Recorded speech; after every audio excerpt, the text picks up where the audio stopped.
الحمد لله نحمده ونستعينه ونستغفره ونعوذ بالله من شرور أنفسنا ومن سيئات أعمالنا من يهده الله فهو المهتد ومن يضلل فلا هادي له واشهد أن لا إله إلا الله وحده لا شريك له واشهد أن محمدا عبده ورسوله صلى الله عليه وعلى أهله ومن تبعهم بإحسان إلى يوم الدين. أما بعد، يا أيها الذين آمنوا اتقوا الله حق تقاته ولا تموتن إلا وأنتم مسلمون. يا أيها الناس اتقوا ربكم الذي خلقكم من نفس واحدة وخلق منها زوجها وبث منهما رجالا كثيرا ونساء واتقوا الله الذي تساءلون به والأرحام إن الله كان عليكم رقيبا. يا أيها الذين آمنوا اتقوا الله وقولوا قولا سديدا يصلح لكم أعمالكم ويغفر لكم ذنوبكم ومن يطع الله ورسوله فقد فاز فوزا عظيما. أما بعد، فإن خير الحديث كتاب الله وخير الهدي هدي محمد صلى الله عليه وسلم وشر الأمور محدثاتها وكل محدثة بدعة وكل بدعة ضلالة وكل ضلالة في النار. We give praise and thanks to Almighty Allah. We ask Him to shower His blessing upon the noblest of mankind, Muhammad sallallahu alaihi wasallam. Last week, one of the things that we took was the conditions for judging whether the zakat that someone paid is valid or not. We said, in following the Sheikh rahimahullah, that these conditions are basically two: to have the niyyah and to do it the way the Prophet Muhammad sallallahu alaihi wasallam did it. Al-mutaba'atu li-nabi. We said with regards to the niyyah, the intention, we all remember the hadith that innamal a'mal bin niyyat. Actions, whether they are valid or not in Islam, are judged by the niyyah on which they are founded. So we know this. So the niyyah, the Sheikh rahimahullah split it into two. The niyyah with respect to who we are doing it for, al-ma'mul lahu, and this is Allah subhanahu wa ta'ala. We do not pay zakah because of based on an intention to please people, or because we don't want to be disturbed or persecuted by the authorities. No, this should not be the intention. If this is the intention, then this is an invalid intention. So the intention must be that we are doing this act as an act of ibadah, and we're doing it only for the pleasure of Allah subhanahu wa ta'ala. The second part of the intention is the thing that we are doing it for, specifying that this is zakah, not sadaqah, and it is zakah for a specific year. So we have that intention. That's what we are doing, who we're doing it for, and what we are doing will be part of our intention. Then we do it the way the Prophet sallallahu alaihi wasallam asked us to do it. So we extract zakah from the properties that he asks us to extract them from. The properties he has not asked us to extract them from, we don't. We extract the portions that we've been asked to extract from any of these wealths once it reaches the nisaab. So if it is gold or silver, we extract 2.5% of their nisaab and we pay that as zakah. We do not extract 2.6%. We do not extract 2%, but 2.5. Rubu' al-ushr, a quarter of 1/10. That's 1/40. That's 2.5%. We don't extract more, we don't extract less. So we do everything the way the Prophet ﷺ asked us to do it. And if this concerns not only the one paying the zakat, but also the people collecting the zakat, because Abu Bakr as-Siddiq radiallahu anhu, when he wrote to Anas bin Malik, when he was sending him to Bahrain, and he wrote to him concerning the zakah, in the preamble, he said, this is the zakah that Allah has obligated and that the Prophet ﷺ had passed on to the people. He said, whoever is asked to pay it upon this template should pay it. And whoever is asked in excess of this should not pay it. So, mudu at mutaba. So with that, we also went to another mas'ala, which is wujub zakah fi mali saghir wa majnoon. That zakah is on the wealth of somebody who meets the criteria that we have listed severally. And when we look through this criteria, being underaged or being insane or senile is not one of the conditions or requirements, prerequisites for payment of zakah. So therefore, the wealth, the most correct opinion of the scholars is that the wealth of the insane, the senile, and the underage is also zakatable. So we went and we showed evidence of companions who paid zakat of the wards that were underaged under them, that were living under them, that were in their charge.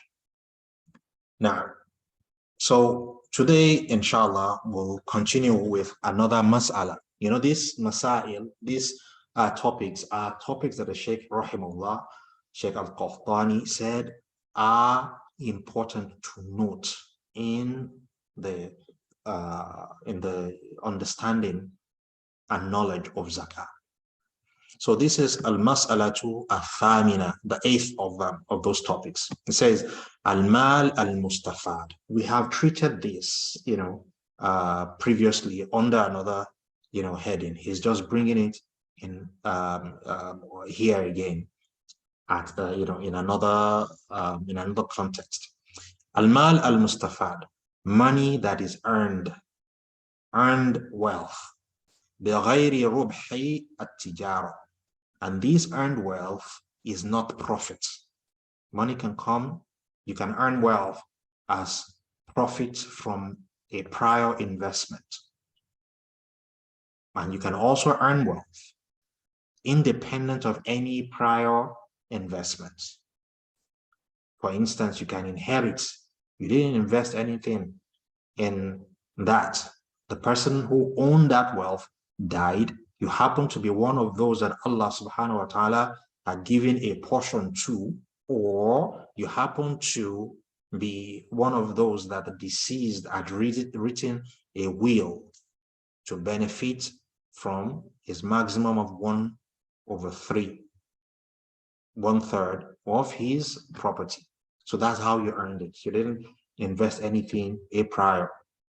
So al-mal al-mustafad بغير ربح التجارة أو نتائج السائمة. Money that is earned without that money being a profit of a prior investment or the offsprings of non-working free-range animals. لا يضم إلى ما عند المال, is not to be added to the wealth that was previously with the one who is to pay zakat, the owner of the wealth, min al-mal.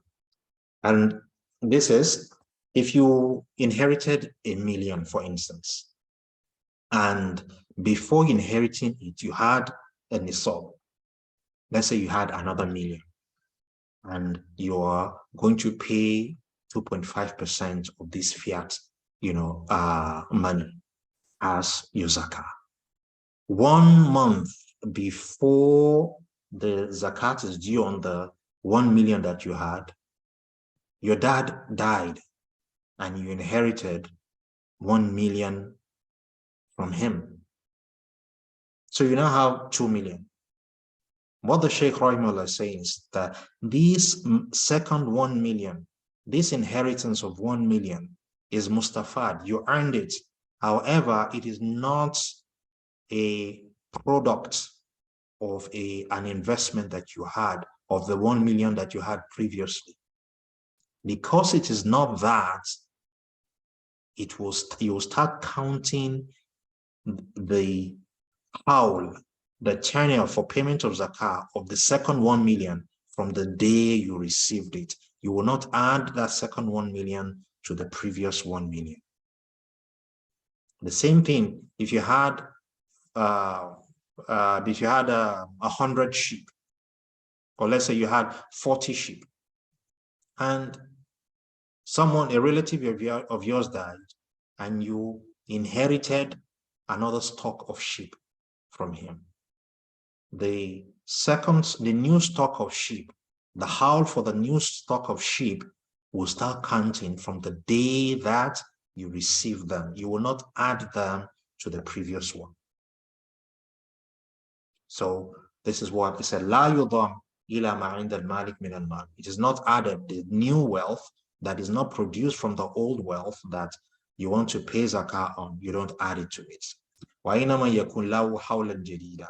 All you just do is this new wealth, you begin to count its own tenure from it. What this means is conversely that if the wealth is produced from the old wealth, the new wealth is produced from the old wealth, either new offsprings of livestock that you have or profit from an investment that you have, then you have to add it to the old stock. For instance, you have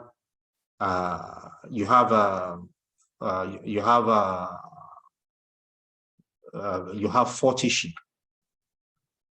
So this 40 sheep, you have to pay a zakah of 1 sheep on them. You have to pay zakah of 1 sheep on them. However, before the zakat is due, you now receive an additional amount of sheep. So let's say the addition that you got is 90. So that is 130 sheep that you now have in total. These 90 that you got if you got it as inheritance, then you start counting the hawl of that 90 separately. But if that 90 that you got is from the previous stock of 40 sheep, they gave birth a lot, and you now have an additional 90 to it, making 130 altogether.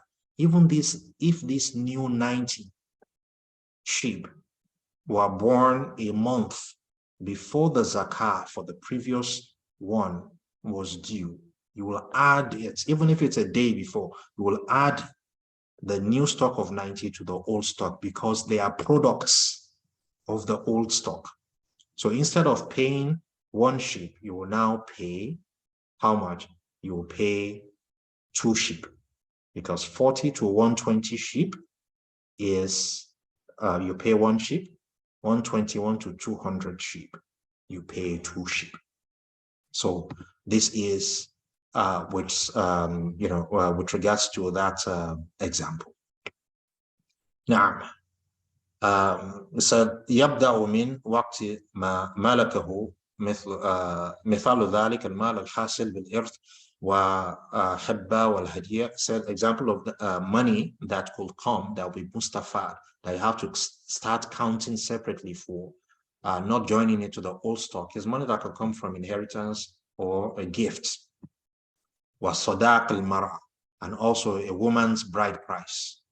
So she earns it, by virtue of agreeing to marry somebody. So this sadaq, this bridal price, is what she earned. If she had wealth before that, he will not add it to it because it's not a proceed or a profit from the wealth that he had a prior. ونحو ذلك إذا كان عنده مال لم يبلغ نصاب فاستفاد مالا جديدا من جنسه كمل به النصاب. So an example, if somebody had wealth with him that was up to the nisab, and he had additional wealth of the same type of wealth, let's say money, fiat money, and he, if somebody وَإِذَا كَانَ عِنْدَهُ مَالٌ لَمْ يَبْلُغْ النِّصَابِ. So another scenario is if somebody has wealth that is not up to the nisab, فَاسْتَفَادَ مَالًا جَدِيدًا, and he got another type of wealth, another additional wealth, min jinsi, from the same class of wealth. So let's say it is fiat money. Kumila bihi nisab. And with this additional money that he got, it's the total that he has is now equal to the nisab. فَإِنَّ الْحَوْلِ يَبْدَأ. Then the counting of the hawl starts from there. So we have three scenarios now. The first scenario, which is the last one that we just took down, someone has wealth that is not up to the nisab. Then he gets mal al-mustafad. He gets another revenue that comes in. And this revenue, when he joins it to the old one, it becomes up to the nisab. Then once it reaches the nisab, once it has reached the nisab now, he begins to count one hawl.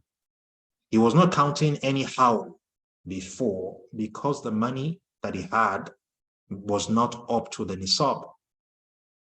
You only begin to count a hawl for payment of zakah when your wealth is up to the nisab. So if you have old wealth that is not up to the nisab, and you have new wealth that adds up, that when you add to the old wealth, the total becomes equal to the nisab or above the nisab, then you are to add the old to the new. And you start counting the hawl from the time that the nisab, is attained. Scenario 2 is this. Let's continue. You now get a third revenue stream of the same type of wealth. This third revenue stream will not be added to the first two revenue streams because the first two revenue streams had attained the nisab. So anything that comes after that of the same class of wealth is going to start its own, we're going to start counting its own hawl independent. So that's what the Sheikh, explained over here. So let's go to the next of him. The Sheikh Rahimahullah said, Al-Mas'alatu at-Tasi'ah, the ninth topic. Jawazu taqdim az-zakah idha wujida sababu wujubiha. That it is permissible to pay zakat in advance if the condition or the condition for doing so is met. Wa huwa nisaab al-kamil. And that condition that must be met is that the person who wants to pay zakat in advance must have the nisab. He must have the nisab. So somebody has the nisab of gold now. He has in excess of the nisab of gold. So after extracting for this year the zakat that is due on him on this year, what is left is still up to the nisab of gold.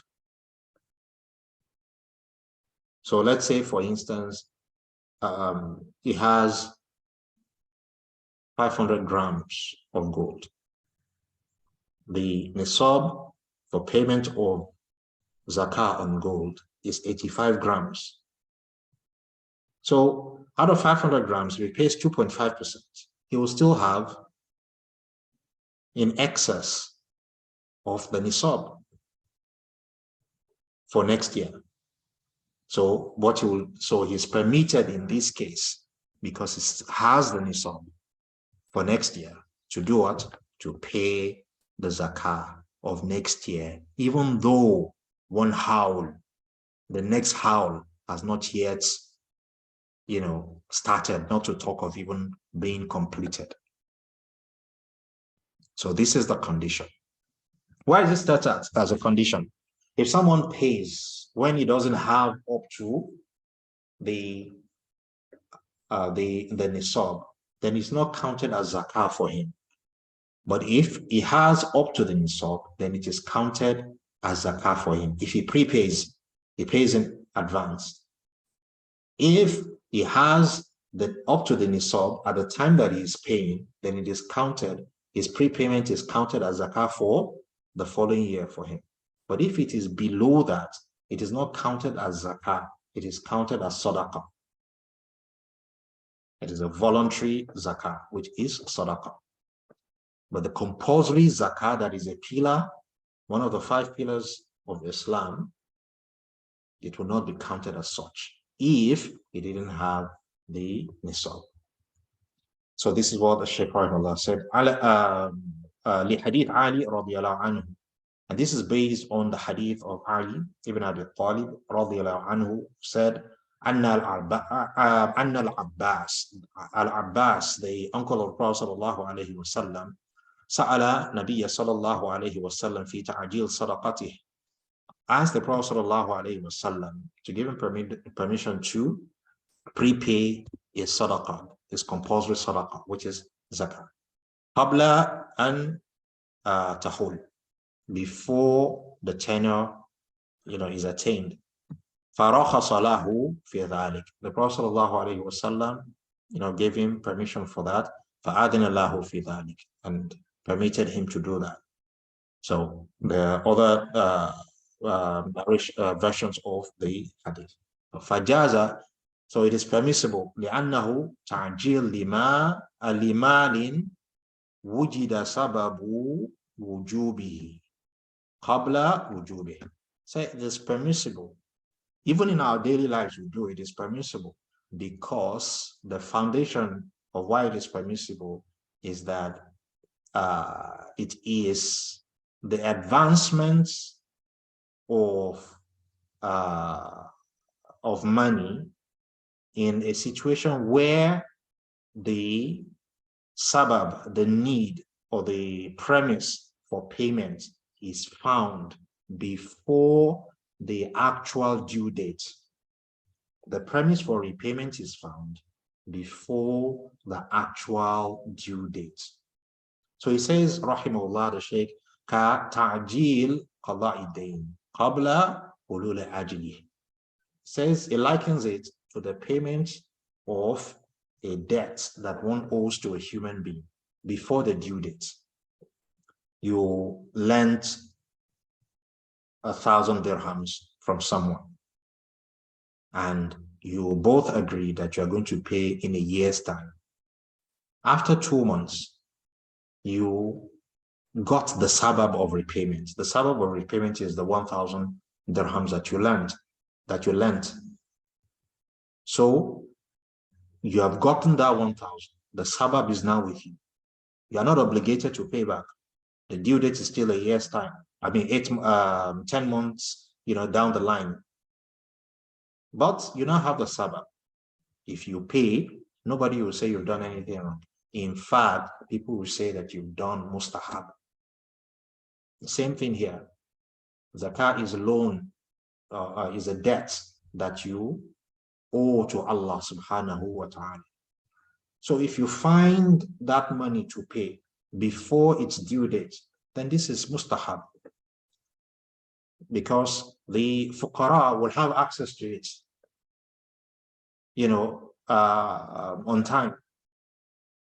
So this is mustahab. Now, wadal kafara, he also likens it to payment of kafara al-yamin. You make an oath. Ba'da al-hilf wa qabla al-hinf. Ba'da al-half wa qabla al-hinf. Says it is also likened to you're making an oath and you're forced to, break that oath. So, but you've made an oath. There's kafaratul yamin. You have to pay atonement if you swear that you're going to do something and you break that oath, either because the whole oath is ab initio haram and Islam forbids you from implementing it, but you've made an oath. And in order to comply with Islam, you have to break that oath. Or you made an oath. But you saw that it was better for you to let go. Maybe you swore you are not going to do something good to somebody, and that person is not compulsory for you to, feed the person. So in this case, you do what? You break that oath. That is mustahab for you. You get the reward for you get the reward for doing good to that person. But you've already made an oath, and for breaking that oath, you have to pay. So the Sheikh is saying, immediately after you realize that you're going to break the oath, but before breaking the oath, you can pay zakat, kafaratul yamin, and it will be accepted.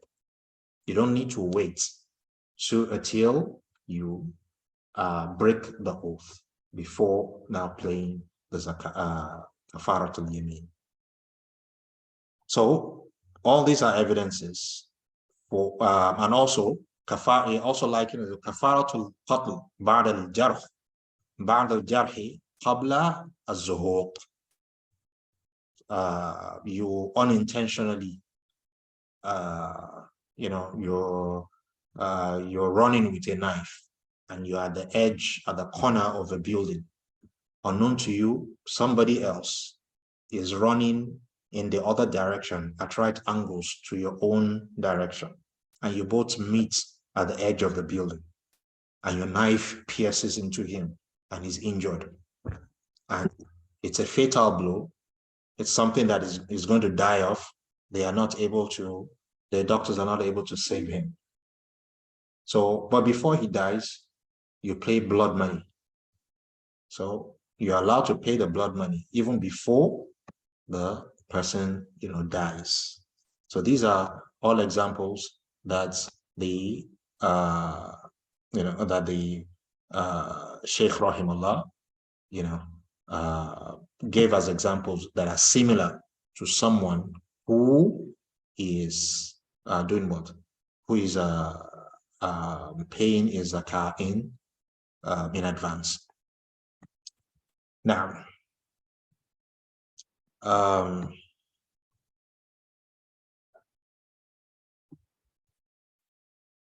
says wala yajuz ta'jil zakah qabla milk nisab.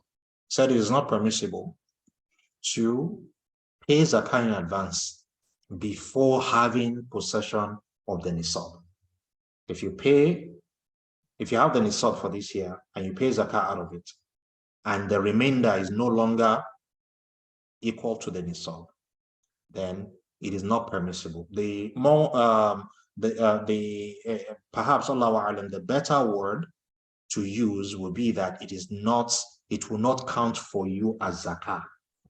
But if you do so, it will count for you as sadaqah. What is the evidence for that?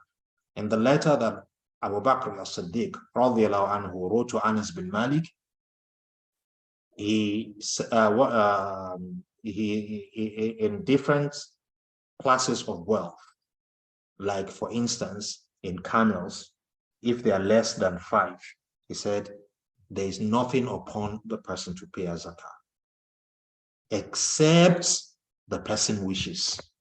So this statement of except the person wishes, meaning the person has less than the nisab, but if he wishes, he can pay. But it will not be recorded as compulsory zakah for him. It will be recorded as sadaqah, and he'll be rewarded for that. Now, wa in talafa nisab. Now, something that immediately comes to mind is that if somebody pays in advance, then there are certain possibilities that will happen. If next year may come and the nisaab that he had now had been diminished, the wealth that he has now had been diminished below the nisaab. When the next year, the actual due date of that zakah comes, there could be a situation where he now has less than the nisaab. There could also be a situation where he has exactly the nisaab. There could also be a situation where he has above the nisaab. So what will happen in these situations? If he has exactly the nisaab, then there's nothing changes. But if he has below the nisaab, then the zakah that will have counted as zakah, what he paid that will have counted as zakah, will now count as sadaqah. Why? Because he doesn't have the nisaab at the due date. But if it is above, if he has wealth now that is in excess of the nisaab, then of course he will have to add up. It means he paid less. Maybe he had 500 grams of gold after deducting the first year's zakah from the total gold that he had. The balance is 500. So he paid in advance of next year 2.5% of that 500. Then when the due date of next year's zakah actually arrives, he now has 1,000 grams. So he has to pay for that excess of 500. And that will count towards the zakah for the following year. It could also happen that he is well diminished, but he didn't diminish below the nisaab. So meaning the zakat institution will pay him back, or he can write it off as sadaqah. So these are possibilities that the Sheikh Rahimullah pointed to. He said, "Wa in talafa nisab alladhi ujjila zakatuhu waqa'at zakat nafila." He says, if the wealth became damaged or lost or diminished, as we explained, then but he had prepaid the zakah, then that zakah becomes converted to nafil. It becomes converted to nafil. Why? Because he no longer has the nisaab. The following year, when the due date arrives, he no longer has the nisaab. وَإِنْ حَالَ الْحَوْلِ فَإِنْ حَالَ الْحَوْلِ وَقَدْ زَادَ النِّصَابِ نِصَابًا آخَرَ بِتَوْلِيدٍ لَازِمَهُ زَكَاةَ النِّصَابَ الثَّانِي. So if the next year comes and the old wealth that he had when he made that advance payment is now in excess, like we described for the case of someone who had gold, he paid zakah for it this year, he had a balance of 500 grams. Then by next year, his gold is now 1,000 grams. Then he is to pay, he is to balance up, is to pay for the excess, is to pay zakah on the excess of 500 that he has now, in addition to 500 that he had then when he made the advance payments. وَإِنْ كَانَ قَدَّمَ زَكَاةَ سنتين فحال الحول الثاني وقد زاد المال نصابا أو أكثر وحال على هذه الزيادات حول فإن عليه زكاة المال الزائد الذي حال عليه الحول على حسب الأدلة في ذلك. So basically what we've said. The next point that the Sheikh Rahimahullah says is al-mas'alatu al-ashra, the 10th topic. He said, كل شيء ليس لعروض تجارة لا زكاة فيها. He said everything that every class of wealth that one has that is not urud tijara, is not meant for sale.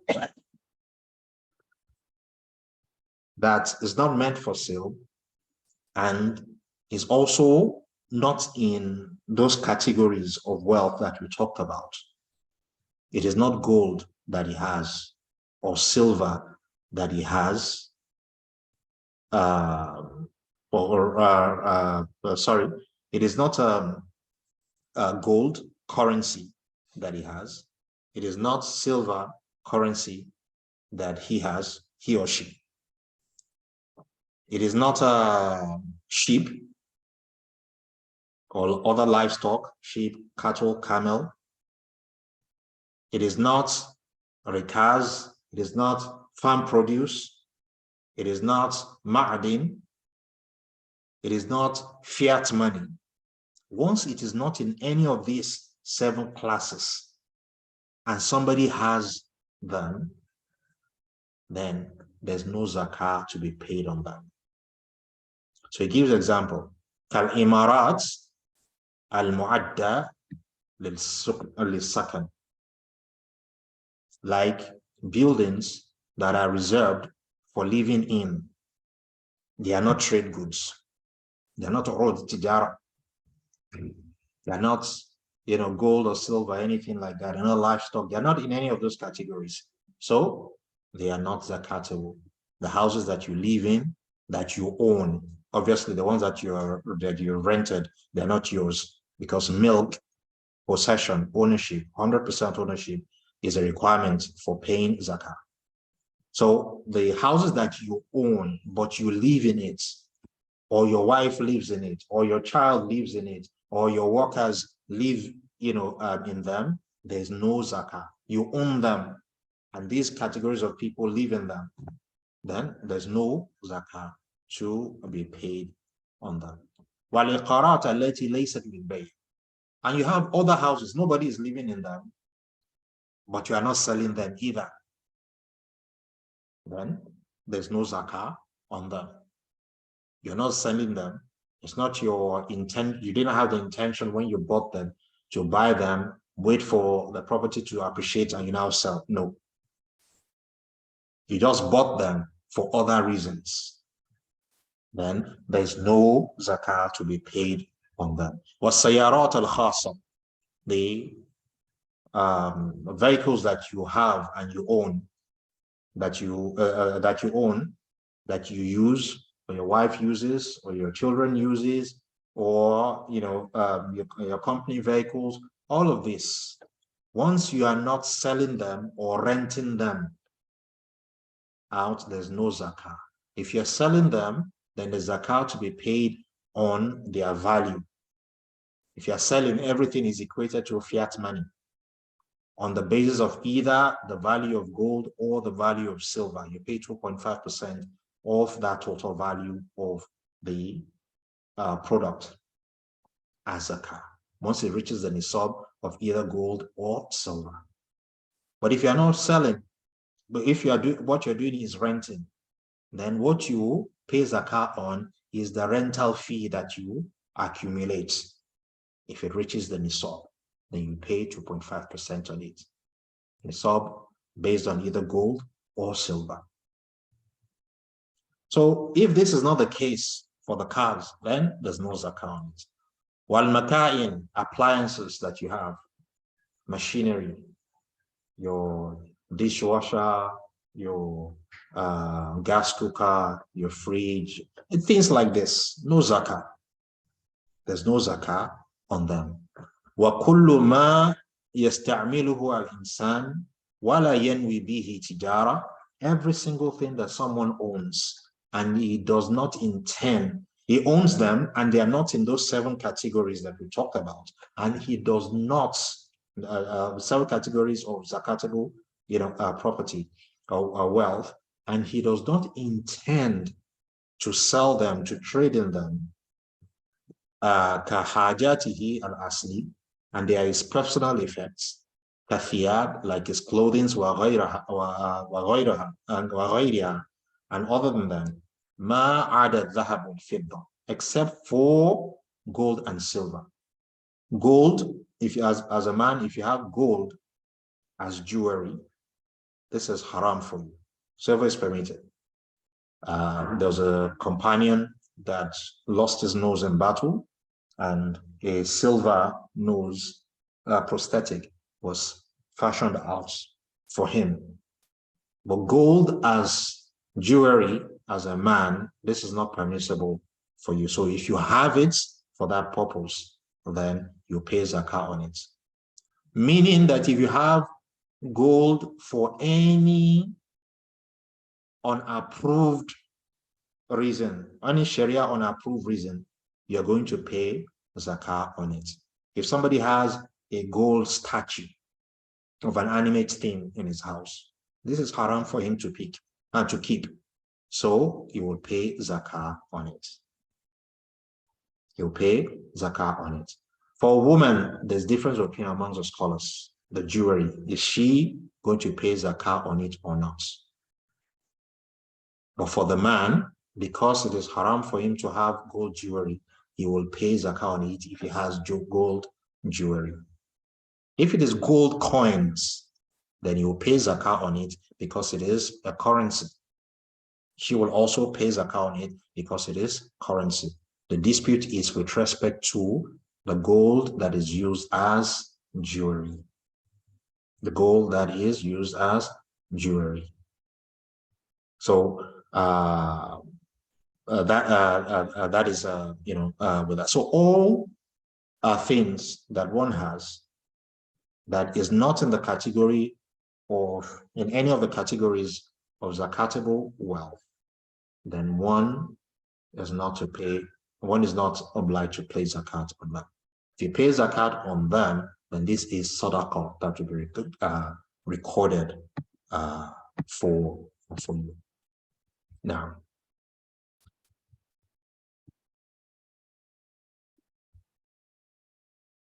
said the evidence for this, that all these things are not zakatable, is the hadith of Abu Hurairah radiyallahu anhu, when he said that the Prophet sallallahu alaihi wasallam said, "Laysa ala al-Muslim fi farasihi wa gulamihi sadaqah."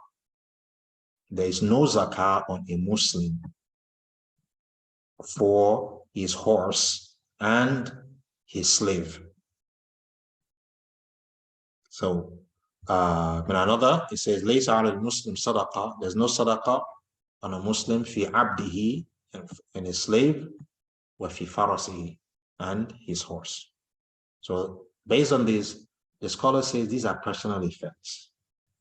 The faras, the horse is serves as a means of transportation. So he's riding camel, he's riding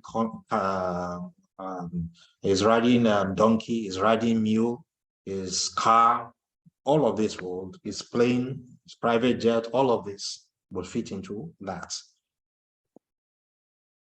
Likewise, a slave, the things, the machinery, the things he uses that help him to do this and that,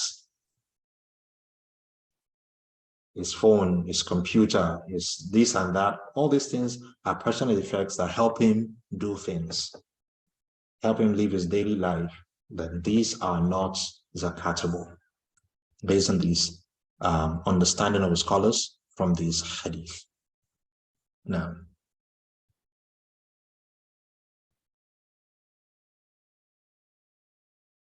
so inshallah, we'll stop here.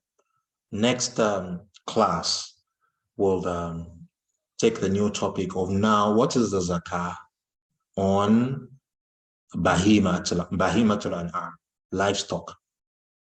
The Prophet ﷺ and Abu Bakr as-Siddiq, in his letter to Anas bin Malik, when he was sending into Bahrain, they started with bahimatul an'am, livestock. And really, these are the basic, most basic things. They've always been with men. Before we claim to be sophisticated, now that we claim to be so, people are still rearing them. And the Prophet ﷺ said in one of the hadith that the time is almost here where the most valuable thing to a man will be sheep that will be rearing on the mountain pass and the mountain passes. So we'll pick that one next class, inshallah. and we'll move on from there. So do we have questions?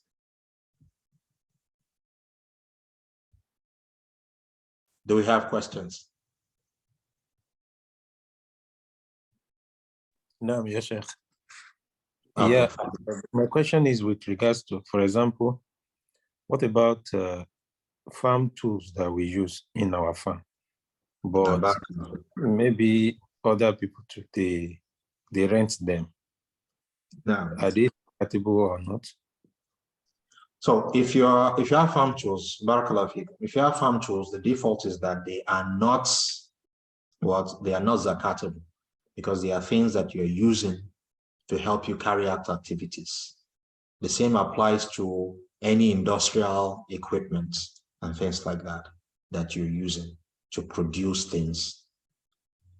However, if that thing you're renting it out, then you pay zakat on the earnings that come in.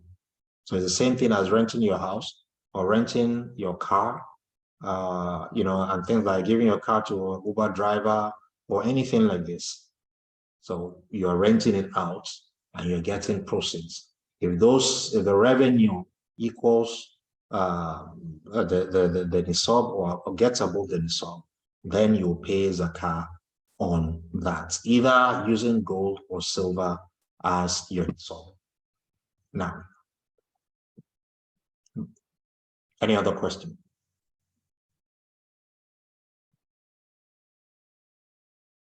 Okay, let me ask a question, or let me ask questions then. If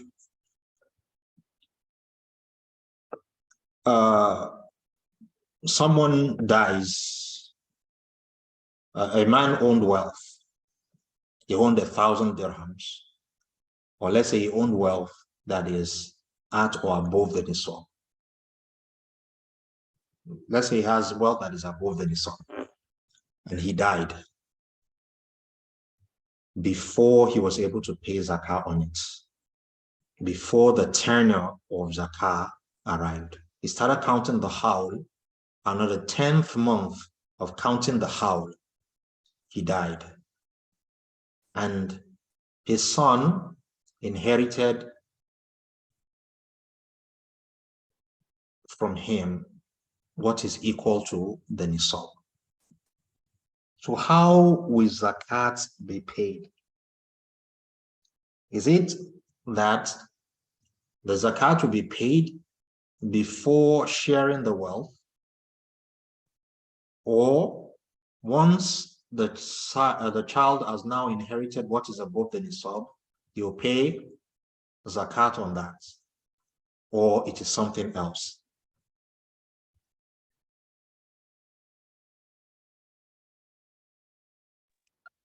Assalamu alaikum wa rahmatullahi, Sheikh. Wa alaikum assalam wa rahmatullahi wa barakatuh. If I just want to try my best, what I feel is that if the son is aware that the father is owing zakat, I think before the money is shared, the father's zakat has to be paid, and the remaining balance will be inherited. Barakallah fiqh. Is there anyone who agrees or disputes what was said? Anyone who agrees with or disputes? I agree. Okay, barakallah fiqh. Okay. It is not like that.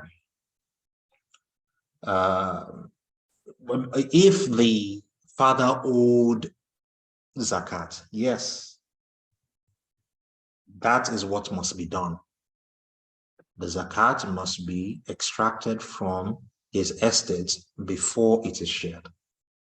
We treated that a couple of classes ago. And Allah says so in the Quran. It says, Min ba'dil wasiyya yusa biha awdi. The sharing of the estates should occur after the execution of a testament that the person left behind, which is a maximum of 1/3 of his property, and debts that he owes either to Allah or to human beings. So it is only what is left now that those who have been given specific shares will go about sharing.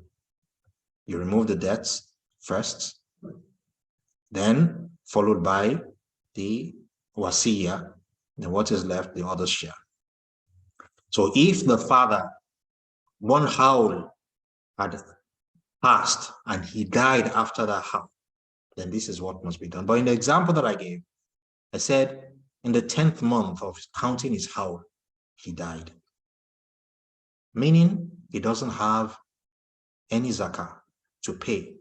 Before zakah is due on somebody, the things that we listed, the 8 things that we listed must be present. He must have been a Muslim.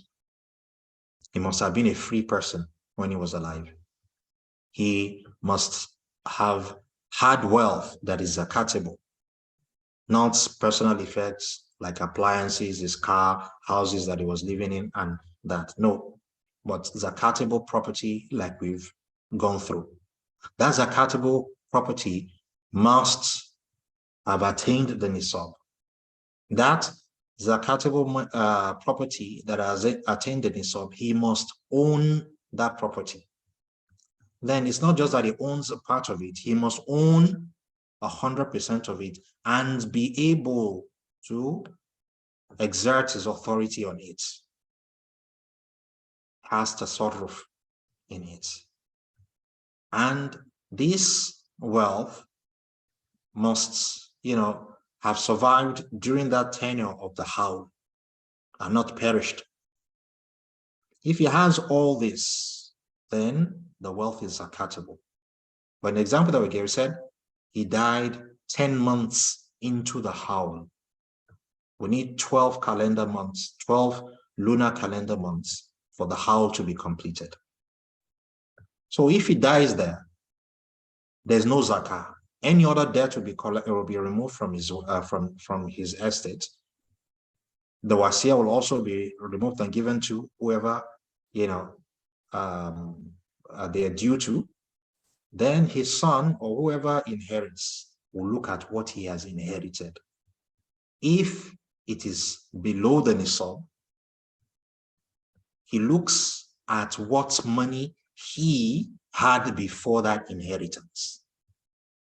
If what he had before the inheritance was at or above the nisaab, then he doesn't add this new wealth to it. He keeps this wealth. If it is up to the nisaab, he starts counting a new hawl for this new wealth on its own. If he looks at what he had with him and it was below the nisaab, then he will add this new wealth to that wealth. If it is still below the nisaab, then there's no zakah. There's no hawl that you begin to count. If after adding it, it is at or above the nisaab, then he begins to count a hawl. There was no hawl before. He begins to count a hawl. And 1 lunar year after that, he will pay zakat on that. So zakat, in essence, is not transferred from one person to the other. One person dies on the 11th month, 1 month before zakat is due. They will now transfer that to the one who inherits. No. Even if people have not inherited, we don't say, okay, he died on the 11th month and the estate was still there until 12 months clocked. It will not, it will not be done that way. What is relevant is he must be alive. It must be alive because the person who zakat is obligated on is a mukallaf, somebody who is alive, who is alive and is a Muslim and is free. But of course, aql and bulugh are not, counted in that case. So it must be a Muslim who is free, and he must be alive for that, to be the case. So barakallahu fikum, barakallahu fikum. Another question: if somebody has 20 sheep and in the 10th month of the year, he acquired another 20 sheep, meaning he now has 40 sheep, which is the minimum for paying of zakah.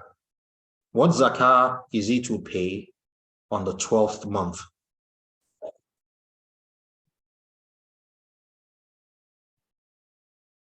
Somebody has 20 sheep, and the 20 sheep were with him for 10 months. On the 10th month, he received 20 new sheep. On the 12th month, at the end of the 12th month, how much is he to pay in zakah? Wa alaikum assalam wa rahmatullahi wa barakatuh. From my little knowledge, I think he needs to pay zakat on the first 20 because those one will be meeting up 1 year since he has been keeping them, not on the second batch of 20. Wallahu alam. Barakallahu fikum. Barakallahu fikum. You are close, but there's something you overlooked. The minimum, as I said in the question, for paying zakah on sheep is 40 sheep. So even though he had 20 sheep, even though if he has 20 sheep for 10 years, there's no zakah to be paid on them. Anything less than 40 sheep, there's no zakah to be paid. So if he has 20 sheep for 10 years, for 10 months, and he has on the 10th month, he receives an additional 20 sheep. His total stock of sheep is now equal to 40. That is when he begins to count 1 year. So that 12th month, that 10th month, when he received an additional stock of 20 sheep, is his first day of counting of a 12 lunar month year. At the end of that 12th month, of those 12 months, that is when he will now pay zakah. You pay 1 sheep as a zakah on those 40 sheep, if they remain as 40. Is it clear? Is it clear? Naam, jazakallah khair. It's clear. Barakallahu fikum. Barakallahu fikum. So inshallah, we'll stop here and we'll continue next class, inshallah. Subhanakallah wa bihamdik. Nashhadu an la ilaha illa anta. Nastaghfiruka wa atubu ilayk. Assalamu alaikum wa rahmatullahi wa barakatuh. Alaikum assalam.